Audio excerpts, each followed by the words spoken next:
What up? And welcome in. It is the NFL Week 14 reaction time on SNS. Pigskin Picks, Jer. Are you ready to run down this wild NFL Sunday?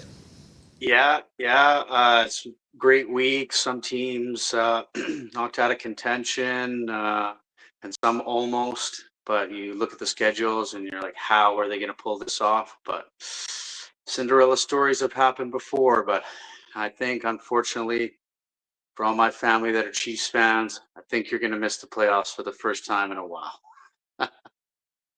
It's looking that way. I mean, a lot of people are putting the old tarp on the Kansas City Chiefs already, but we'll see. They are champions and a dynasty for a reason, so let's see what happens in Week 15, 16, and 17. Okay, let's get into the reaction of the Sunday games on NFL Week 14. We had a bounce back by the Vikings. They came through after being shut out, Jer, and they shut out the Commanders. Jaden Daniels returns. I think he re-injured his elbow. That doesn't look good. I was kind of surprised he came back so early, and nothing to play for. It doesn't make sense. Yeah, nothing to play for. I guess it's a pride factor, and maybe he just wants to be a competitor and whatnot. But Washington puts up a donut, and it looked pretty hopeless out there. Vikings were pretty inspired. Yeah, I'm not quite sure if it was just Washington's defense or the Vikings, how bad Washington's defense was, or just if the Vikings offense actually had a resurgence. Justin Jefferson wasn't really part of the scoring there.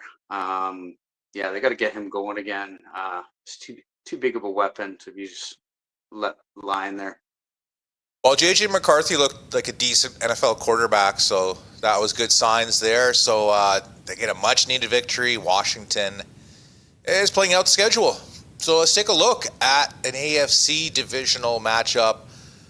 Dolphins mollywopped the Jets. I think we had a backup battle here. We had Tua getting knocked out. They had a backup in for Miami, and then the Jets at Tyrod. He got knocked out, and they brought in another backup. Miami's surging here, Jer. They keep winning, and it's the bottom, right? If they run the table at 10-7, it's going to be tough to get in on the AFC side at 10-7. We've already been talking about this, but that would be something for Dolphins fans. Obviously, it'd be probably first round exit quite quickly, but if they can salvage this season just the same way that the Texans are seeming to salvage their slow start, nothing short of amazing.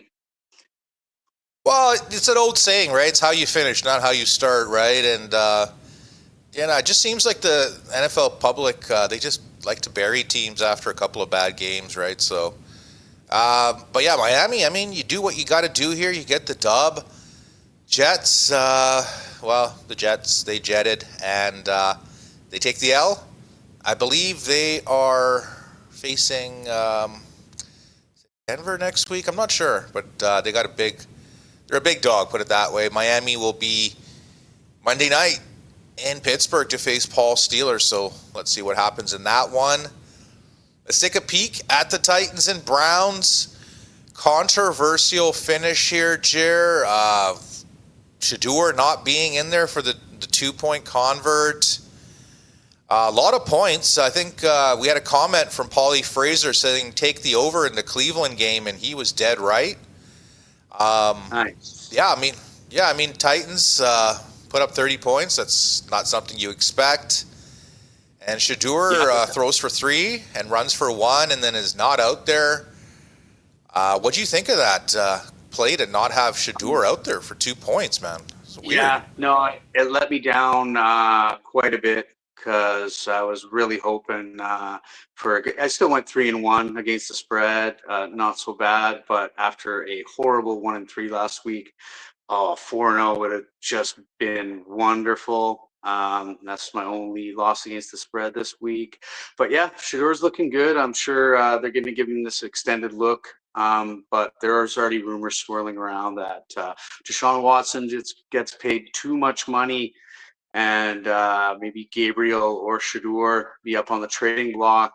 A lot of quarterback needy teams out there. So see what happens. Yeah, we'll see what happens. Titans will be in SF next week. SF coming off a bye. And Cleveland, they're going to be a big dog. I'm not sure to who again. I slipped my mind. But yeah, high-scoring game. Who would have thought? Tennessee and Cleveland. Okay, Pittsburgh takes it 27-22 over Baltimore. Disappointing loss. Another controversial play here. Baltimore, Isaiah Likely looked like he caught that ball for a touchdown, and not so much. And Pittsburgh's defense looked decent, Jer, but well, yeah, the score really doesn't tell the tale of this game. Pittsburgh was ahead the whole time. Ravens, catching back, almost coming back. But yeah, no, the Ravens, unfortunately, flashes of brilliance is all you're going to get from them this season. It's going to be a dogfight down to the end still. I'm not sure if Pittsburgh actually has found their footing or if they've just found their footing more in the division than anything else. But yeah, it's whoever gets out of this division, they're going to be in tough in the playoffs. That's all I got to say. Well, yeah, I mean, I don't think too many people are going to be scared of either team, right? But Pittsburgh will be hosting Miami on Monday night. I believe they're 3.5-point favorites. And Baltimore is, I think, 2-point favorite in Cincinnati in a divisional game. Don't see too many people lining up to bet Baltimore there against Cincinnati. And I guess Miami's been pretty hot, so I can't see too many people lining up to take Pittsburgh. But we'll see. It's looking like a lost season for Baltimore, but we shall see. Week 15, 16, and 17. All right, Seattle Seahawks take it 37-9 over Atlanta. This was actually 6-3 for Atlanta late in the first half there, Jer. I was feeling good about my bet. And second half, the better team comes out and mollywops Atlanta. Kirk Cousins turns back into the pumpkin that he is. And another impressive victory for Seattle. It seems like Seattle, only Darnold's mismanagement can stop this team. Seemed like the defense is quite stout, kind of reminds me of almost like Houston-like, just not giving up much and just always creating. And with Jackson Smith-Njigba and just it's impressive. Going on also Shakir running back for that touchdown. They just look dangerous. Can they get past the even more dangerous Rams? We will see. Yeah, I had Shaheed on my fantasy team on the bench for that touchdown, but he's not getting many snaps on the offense, but he's obviously a big play weapon. And I believe Atlanta is officially out of the playoffs. Another lost season for them. Seattle and Rams got to be the top two teams in the NFL right now. I know they're from the same division, but I mean, they got to be number 1 and 2 in the power rankings for most teams, I would believe. All right, Indy 19, Jaguars 36. This was not a close game, and unfortunately, Daniel Jones' dream season is over. He had an Achilles injury. Out for this season. Riley Leonard came in. Not really well known, but I guess he's better than Anthony Richardson. Jaguars, they do the job. They keep winning. Trevor Lawrence and gang, they got up early. And it's another loss for Indy. I believe that's 3 of 4 they've lost, or 4 or 5. Yeah, it's just an implosion, and I really see the Colts actually moving on from Daniel Jones. I don't think they'll extend him. I think they will look at every other possible option before signing him. it was just a perfect situation there for a bit, and it's just not looking good. Achilles too. It's Sometimes tough. see career-ending injury. So that's terrible. But with different quarterbacks, maybe like Kyler Murray, and different quarterbacks that are going to be out on the free open market next year. I have a feeling they could do a lot better than Daniel Jones. Yeah, I mean, healthy Daniel Jones was pretty good. Whenever that fibula issue popped up, that's when he went downhill. And looks like Indy will miss the playoff, but they're going to be getting 10.5, I think 11 in Seattle next week. Not sure too many people are going to be running to the window to take the Colts with a backup QB, but we'll see. All right, shootout time. Buffalo comes back, wins it 39-34. Cincinnati. Oh, man. You guys were up, I think it was 10 points late in the game, Jer, and Yeah, they were up, poised, and then fourth quarter. they covered, but yeah. Yeah, Burrow, who would have thought, man? Allen's man-possessed 40-yard rushing touchdown. Yeah, awesome. Who's going to stop this guy? Only his own defense, unfortunately. This defense keeps giving up 30 burgers. I just don't see them getting out of the second round. I do see them getting out of the first round, even in a wild card spot. But yeah, second round is going to be in tough. Yeah, they're in New England next week in a revenge spot. I believe they're 1-point favorites. Kind of surprised me that they're favored against 12-2 team there, but it's the revenge. It's all about the revenge there. Also Buffalo is a pretty public team, and New England still hasn't fully got the public support, so I can see why Buffalo's favored for now. But it is a revenge spot because, I mean, you came into Buffalo and you beat up Buffalo in Buffalo. That doesn't happen very often, so let's see what happens next week in that spot. Cincy hosts those beat up Baltimore Ravens. Really tough game to handicap, it looks like, for that one. All right, Saints upset Tampa Bay 24-20. Baker didn't look like himself again. Might be still injured there, Jer, and tied with Carolina Panthers now.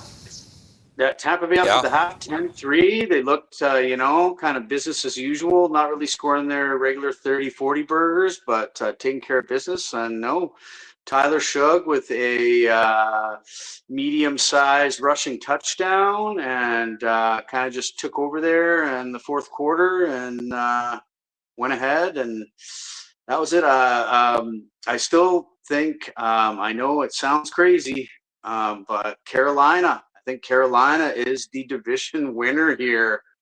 They are in tough couple of games, but I just think it's going to end up that way. Tampa Bay's too hurt. Yeah, I don't think it's that crazy because Carolina is tied, and I mean they pulled off some pretty big upsets, beating Green Bay, beating Buffalo, and whatnot, and now they have, I believe, New Orleans, Mr. Shuck, next week, and Tampa Bay as well. So I think I'm going to be favorite hawking them. Pretty crazy. Hopefully that spread doesn't fly up. But coming off a bye and really poised to have a game that means something for the first time in years, I think they will not miss the chance. They won't look past it, and they will take care of business in New Orleans. That's the only thing that worries me is Carolina as a favorite on the road they haven't really been established to be giving points on the road, but I mean, we'll see what happens with that one. I thought Tyler Shuck looked good. New Orleans defense looked good. Tampa Bay's just beat up team and kind of smoke and mirrors. You can only do it for so long. We'll move on to Denver 24, Raiders 17. I actually took Raiders last second plus 9.5, and I think they were down 17 late, and they get a touchdown, and then down 10, and then Denver doesn't kick a field goal, and your boy Pete Carroll, he kicks the field goal for the Raiders to cover backdoor Another victory for Denver, so they get the job done. Raiders, another loss. Not much else to say on this one. Denver's got their biggest test next week. Green Bay's coming in town. They're actually road favorites. And I just want to see, I know this defense is vaunted, but I just want to see what they can do. Obviously, they beat the Eagles and they beat some quality teams, but Green Bay's on a mission. And they need to maybe not run the table, but they need to win a lot of games to win this division. So I think it's still up for grabs. I think they will knock Denver down a peg, win next week. Yeah, I think Denver in a teaser would be a good spot, getting over a touchdown there. But let's take a look at the Rams' demolition of the Cardinals, 45-17.